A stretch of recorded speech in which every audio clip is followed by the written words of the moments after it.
Olá, seja muito bem-vindo. Hoje a gente vai mergulhar fundo num tema que, olha, conecta alguns dos pontos mais famosos da narrativa bíblica, mas de um jeito que talvez a gente não perceba no dia a dia. Uhum. As fontes que a gente tem são passagens de Gênesis, Êxodo, Números e, claro, do Novo Testamento. E o que a gente vai fazer é seguir uma pista, quase um padrão arquitetônico, que parece se repetir. Isso. A nossa missão aqui é explorar essa linha que conecta o Jardim do Éden, o Monte Sinai, o Tabernáculo e, por fim, a figura de Cristo. É uma ótima forma de colocar.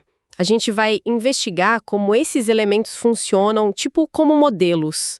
Maquetes, talvez. Maquetes da habitação de Deus com a humanidade. Exato.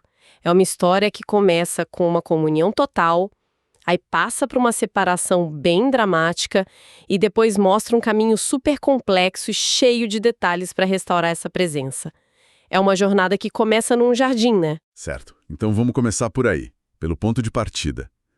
O Éden. A ideia de um lugar onde o céu e a terra se encontram. Aham. Ali, a presença de Deus é descrita de um jeito muito casual, né? Gênesis diz que Deus andava no jardim pela viração do dia. Quase como um vizinho. Exato. Mas aí a gente pula para o Monte Sinai e a cena é o oposto. É, assim, aterrorizante. Trovões, relâmpagos, fumaça, a terra tremendo. O que essa mudança tão drástica no estilo da presença de Deus diz pra gente? Essa é a pergunta-chave. A mudança é o reflexo direto da fratura que aconteceu na relação. No Éden, a santidade de Deus e a humanidade viviam em harmonia. Não tinha barreira. Nenhuma, porque não tinha pecado. A presença divina era, como você disse, natural, fazia parte da vida. O Sinai é o oposto. É a mesma santidade, só que agora se manifestando diante de uma humanidade caída, pecadora. E por isso o perigo. Por isso, perigo. A mesma presença que era fonte de vida, agora se torna mortal. A santidade de Deus não mudou. Quem mudou foi a gente, a humanidade. A fumaça, os tremores, tudo isso é um sinal visual dessa incompatibilidade. Faz todo sentido. É como se a mesma eletricidade que acende uma lâmpada pudesse fritar um aparelho que não foi feito para ela. Perfeito. A fonte é a mesma, o receptor é que está diferente. E é interessante que, no mundo antigo, os deuses das outras nações eram estátuas, né? Trancadas em templos, Presenças controladas. contidas. A manifestação no Sinai é radicalmente diferente. É uma presença viva que não dá para domar. Ela toma conta de toda a paisagem. E aí essa presença avassaladora é, de alguma forma, domesticada no tabernáculo. Vira uma presença portátil. Uhum. De uma montanha inteira, a gente passa por uma tenda no meio do acampamento. As fontes falam da glória Shekinah sobre a arca no lugar mais secreto da tenda. Deus promete ali para que por minha glória sejam santificados. E essa progressão é a chave de tudo. O tabernáculo é, tipo assim, uma solução de engenharia divina para um problema teológico. Que seria? Como um Deus santo pode morar no meio de um povo de dura cerviz, como o texto descreve, sem consumir todo mundo? A tenda, com suas camadas, seus rituais, vira essa interface segura. Uma interface segura entre a santidade e a fragilidade humana. Exatamente. A presença que estava numa montanha distante, agora está no centro da vida da comunidade, mas de um jeito que permite a convivência. Ok, então a gente tem a presença de Deus nesses lugares. Mas e o nosso papel nisso? O papel humano. É aí que a coisa fica bem contraintuitiva quando a gente olha as palavras usadas nos textos. Sim, Gênesis diz que Adão foi colocado no jardim para cultivar e guardar. Parece a descrição de um trabalho de jardinagem bem simples. Parece, mas a linguagem original em hebraico dá uma pista fundamental. As palavras são abade e chamar. Certo. Quando a gente vai para o livro de Números e vê as instruções para os sacerdotes, os levitas, sobre os deveres deles no tabernáculo, o texto diz que a função deles é servir e guardar o santuário. E as palavras em hebraico são... As mesmas, abade e chamar. A linguagem é idêntica. Peraí, então, O trabalho que a gente imagina como algo, sei lá, braçal, jardinagem, na verdade tinha uma dimensão espiritual, litúrgica, desde o começo? É exatamente essa a implicação. Isso muda tudo. O primeiro emprego da humanidade não era só sobre subsistência, era sobre administrar o sagrado. Exatamente. Adão não era só um jardineiro. Ele era o primeiro sacerdote e o Éden, o primeiro templo, um santuário natural. A função dele era cuidar e proteger esse espaço. Que significa que a queda... A queda, nesse sentido, não é só um ato de desobediência, é uma falha sacerdotal. Ele falhou em guardar o santuário da entrada do mal. Uau! Isso dá um peso completamente diferente para a história. E essa função, então, é formalizada nos descendentes de Arão no tabernáculo. Isso! E as fontes descrevem aquele ritual de consagração deles em Êxodo que é, nossa, muito intenso. Eles pegam o sangue de um carneiro e aplicam na ponta da orelha direita, no polegar da mão direita e no polegar do pé direito. E o simbolismo aí é riquíssimo, não é nada aleatório. A orelha representa o que eles ouvem. A voz de Deus, suas instruções. A mão representa o que eles fazem. O serviço deles, suas ações. E o pé representa para onde eles vão, seus caminhos. É a consagração total da pessoa. Audição, ação e direção. Para essa função que Adão começou e falhou em cumprir. Eles se tornam literalmente os guardiões da presença de Deus. Exato. Mas essa comunhão se quebra. No Éden, a consequência da falha é a expulsão. E a imagem que Gênesis usa é muito forte. É fortíssima. Deus coloca um querubim com uma espada de fogo na entrada do jardim para guardar o caminho até a árvore da vida. É uma barreira intransponível. O acesso foi revogado. E esse padrão da barreira se repete de forma ainda mais explícita no Sinai. Deus diz para Moisés colocar limites ao redor do monte. A ordem é clara.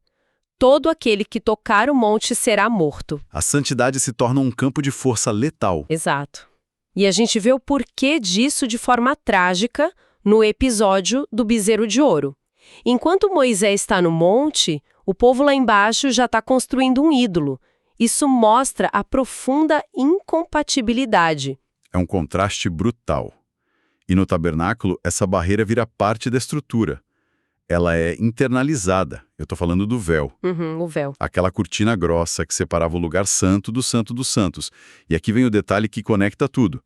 Segundo as fontes em Êxodo, o que estava bordado nesse véu? Querubins. Querubins. É o ponto de conexão perfeito. A função é paralela. O querubim com a espada de fogo no portão do Éden e os querubins bordados no véu do tabernáculo, eles servem exatamente ao mesmo propósito. Bloquear o acesso. Bloquear o acesso humano direto à presença plena de Deus por causa do pecado. A barreira agora não está mais na fronteira de um jardim, ela está no coração do lugar de adoração. Virou parte da arquitetura da redenção. Certo. Mas se existe uma barreira tão séria, como é possível ter qualquer tipo de relacionamento? Se tocar na montanha mata, se passar pelo véu é proibido, qual é a ponte? A ponte é o sistema de sacrifícios. E a primeira pista disso, bem sutil, aparece logo depois da queda. Gênesis diz que Deus fez vestes de pele para Adão e Eva. Para ter pele, um animal teve que morrer. É o primeiro sacrifício implícito da história, né? Uma cobertura para a vergonha deles que custou uma vida. É um momento muito sombrio, mas cheio de significado. É a primeira vez que a morte entra na criação como consequência do pecado, mas também como uma provisão de Deus. E esse princípio de que uma vida é dada para cobrir a falha de outro, se torna a base de todo o sistema do tabernáculo. O pecado, para ser expiado, exige o derramamento de sangue. É um mecanismo que permite a convivência. E o sistema era incrivelmente detalhado e visceral. As fontes falam do holocausto contínuo, números descrevem a oferta de 2 cordeiros por dia, todos os dias. Um de manhã, outro ao entardecer. Isso não para nunca. Dá para imaginar o cheiro constante de fumaça e carne queimada no acampamento. A expiação não era um conceito abstrato, era algo que se via, ouvia e cheirava todo dia. Sim, e isso é algo muito distante da nossa sensibilidade moderna, né? Mas mostra o quão físico e sério era o problema do pecado para eles. Era uma realidade que precisava ser tratada com uma solução igualmente real e custosa. Era uma solução para aquele dilema de antes, então. Exato. Em Êxodo, Deus chega a dizer a Moisés: "Eu não subirei no meio de ti, para que eu não te consuma no caminho." O sacrifício era a grade de proteção que permitia a Deus viajar com eles sem que sua santidade os destruísse. Um sistema de gestão da santidade e do pecado. Perfeito. Uma gestão provisória. Uma gestão provisória. O tabernáculo e todo esse sistema era uma solução funcional, mas temporária. Era um modelo. E as fontes do Novo Testamento, claro, concluem essa trajetória mostrando como Cristo é o cumprimento de tudo isso. Ele amarra todas essas pontas. É a grande virada da história. Ele é apresentado como o templo definitivo. Ele diz: "Destruam este templo e em 3 dias o levantarei", falando do próprio corpo. Ele é o sacerdote perfeito. E o sacrifício perfeito. E o sacrifício perfeito, o Cordeiro de Deus, cuja morte não precisa ser repetida como os cordeiros da manhã e da tarde. Aquele ritual diário era um lembrete constante da dívida. O sacrifício dele é o pagamento final. E o momento que simboliza isso de forma espetacular é o da sua morte. Mateus nos conta que no instante em que ele morre, o véu do santuário rasgou-se em 2, de alto a baixo. O detalhe da direção é impressionante. Não foi de baixo para cima, como se uma mão humana tivesse forçado. Foi de cima para baixo, um ato divino. A barreira com os querubins bordados foi removida. É o clímax de toda essa história arquitetônica que a gente está traçando. A barreira que foi erguida no Éden, reforçada no Sinai e institucionalizada no tabernáculo é, finalmente, desfeita. O acesso foi restaurado. O que foi perdido no jardim, o acesso direto, sem medo, à presença de Deus, é restaurado. É por isso que o autor de Hebreus pode dizer que agora a gente tem plena confiança para entrar no Santo dos Santos pelo sangue de Jesus. O caminho de volta ao Éden, guardado por um querubim, foi reaberto.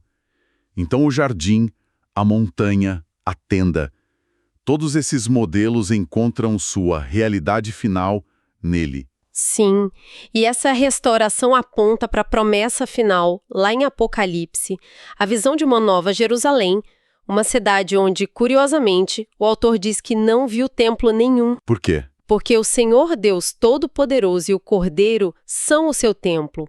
A comunhão original do Éden é restaurada, mas de uma forma ainda mais gloriosa, permanente, inabalável, sem mais véus ou barreiras, a história chega ao seu destino. Recapitulando então, o que a gente viu aqui foi uma única história se desdobrando em etapas.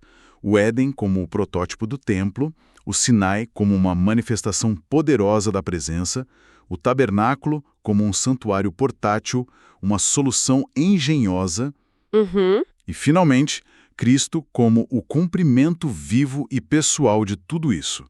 É a história da busca de Deus por habitar no meio do seu povo, apesar de tudo. E isso nos deixa com uma reflexão final, um ponto para a gente pensar. As fontes mostram essa progressão muito clara, né? A morada de Deus se move de um jardim para uma montanha, para uma tenda e, finalmente, para uma pessoa, Cristo. Certo. E, por extensão, o Novo Testamento diz que a presença de Deus agora habita na comunidade de seus seguidores, que são chamados de Templo do Espírito Santo. A pergunta que fica é: se essa trajetória vai de um lugar físico para uma comunidade de pessoas, como isso redefine o que a gente considera um espaço sagrado hoje? O que significa ser um guardião desse espaço, que não é feito de tecidos e madeira, mas de pessoas?